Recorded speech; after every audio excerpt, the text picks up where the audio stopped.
ಎಲ್ಲ ಶಿವನ ದೇವಾಲಯಗಳಲ್ಲಿ ನಮ್ಮ ಜಿಲ್ಲೆ ಇರ್ತಕ್ಕಂಥ ಶಿವನ ದೇವಾಲಯಗಳಲ್ಲಿ ಇವತ್ತು ಭಜನೆ ಮಾಡ್ತಕ್ಕಂಥ ಕಾರ್ಯ ನಾವೆಲ್ಲ ಮಾಡಿದ್ದೀವಿ.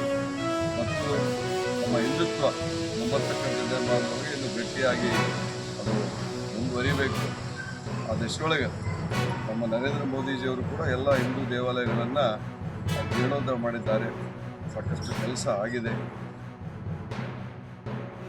ಸ್ವಂತ ಹಣದಿಂದ ಜನರಿಂದ ಹಣವನ್ನು ಸೇರಿಸಿ ಆ ಸೋಮನಾಥ್ ದೇವಾಲಯವನ್ನು ಜೀರ್ಣೋದ್ಧಾರಗೊಳಿಸಿ ಮತ್ತೆ ಹಿಂದೂಗಳ ಭಕ್ತರು ಅದಕ್ಕೆ ಹೋಗುವ ರೀತಿ ಸಾಕಷ್ಟು ವ್ಯವಸ್ಥೆಯನ್ನು ಮಾಡ್ತಾರೆ.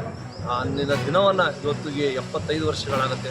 ಆ 75 ವರ್ಷಗಳ ನೆನಪಿಗಾಗಿ ಇವತ್ತು ಎಲ್ಲ ಶಿವನ ದೇವಾಲಯಗಳಲ್ಲಿ ಭಾರತೀಯ ಜನತಾ ಪಕ್ಷದ ಎಲ್ಲ ಪ್ರಮುಖರು ಹಿರಿಯರು ಆ ಶಿವನ ಆರಾಧನೆ ಮಾಡುವಂಥ ಕೆಲಸವನ್ನು ಮಾಡ್ತಾ ಇದ್ದೀವಿ.